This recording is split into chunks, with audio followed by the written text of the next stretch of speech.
Malheureusement, beaucoup de prétendants, mais peu d'élus dans le monde du foot. Quand on veut devenir pro, un des facteurs clés de la réussite, c'est l'encadrement. Et c'est là qu'entre en jeu le ténébreux agent de joueur. J'ai rendez-vous avec l'un d'eux. Pourquoi lui? Il est brillant, il est le plus jeune en France. Bienvenue dans le monde du foot et du fric. Là je dois te laisser. J'attends quelqu'un. Oh, merci. Mais ça, comment vas-tu? Et toi? Très bien, t'as bonne mine. Ouais, c'est gentil. Les affaires vont? Ouais, doucement. Ouais. Doucement.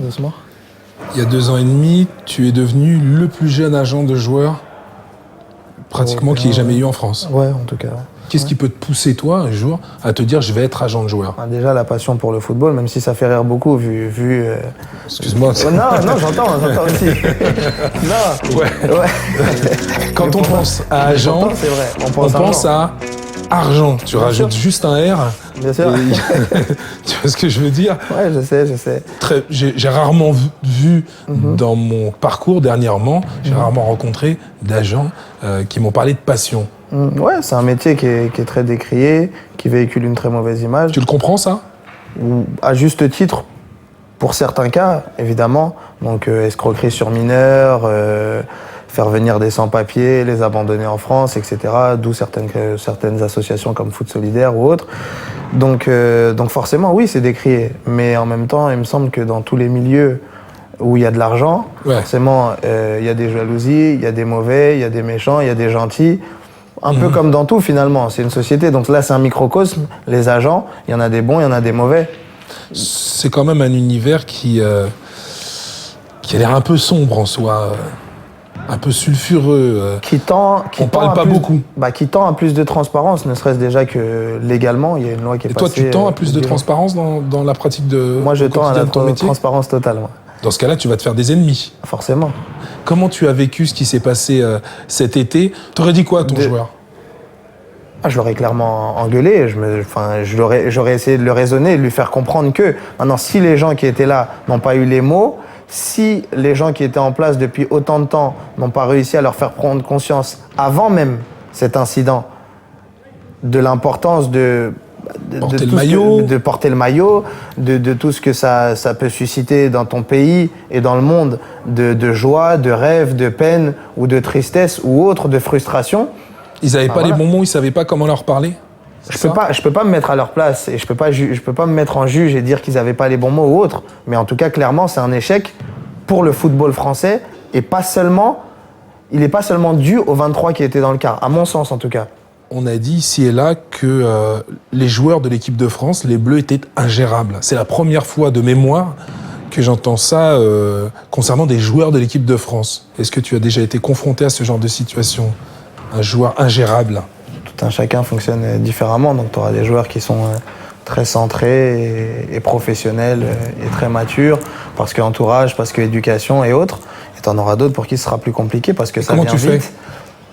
En dialoguant, en essayant d'être le plus fin psychologue que je puisse être, et en leur montrant des exemples, en amenant d'autres personnes peut-être pas forcément, je dirais, plus crédibles, mais dont le message passe mieux à un joueur qui est plus grand, qui a plus d'expérience, que le petit admire, ou quelqu'un d'un autre domaine. Ça peut être, je sais pas, quelqu'un du cinéma, de la musique ou autre, qui lui prodigue des conseils. Donc je me pose pas en éducateur, mais en conseil.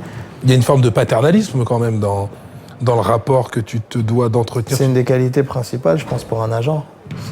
C'est-à-dire pas les traiter comme des enfants, dans ce sens-là, mais quand même presque les encadrer, etc., les amener à réfléchir sur certaines choses auxquelles ils n'auraient pas pensé. Donc, parce que ça vient vite aussi pour eux. Ils touchent des sommes d'argent qui sont tout, mais pas normales. On s'entend dans une société. Il y a les médias, ils sont suivis, la visibilité, l'image qu'ils renvoient, etc. Ils sont pas forcément habitués. Il y a la pression familiale qui existe. Ça, c'est une réalité de nos jours. Ah, c'est une réalité, clairement. Clairement, une maman qui peut dire de son fils, il ira au plus offrant. Quelle était la question qu'on lui avait posée? La problématique, c'était comment va s'orienter votre choix? Dans quel club? Dans quel club? Est-ce que c'est sur l'aspect sportif? Est-ce que c'est sur le fait que ce soit à côté de la mer? Est-ce que c'est sur le fait que ce soit pas loin de chez vous?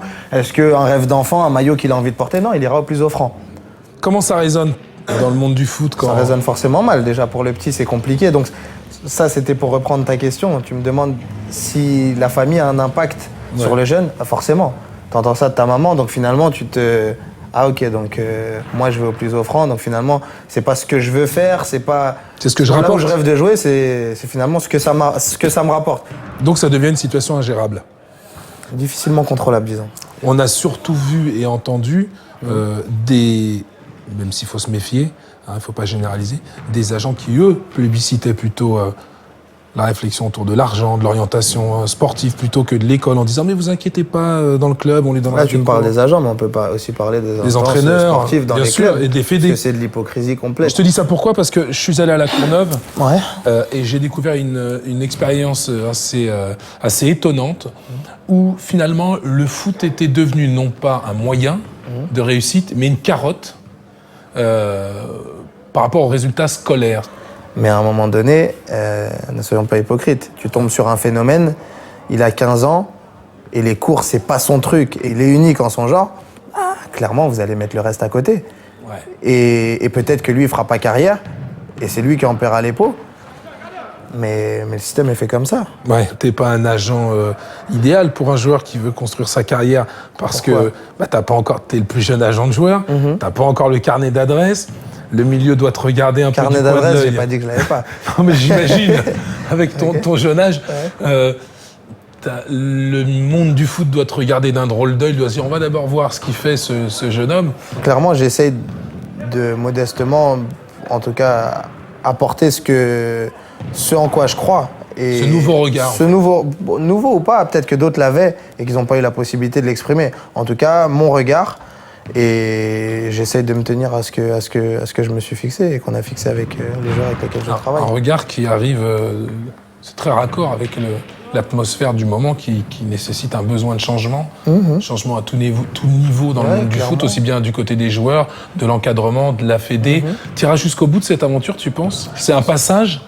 C'est une curiosité ou c'est vraiment ce que tu veux ? Je pense que j'irai jusqu'au bout de l'aventure. Ouais. Ouais, bien sûr. Bien sûr. Bah, je te le souhaite.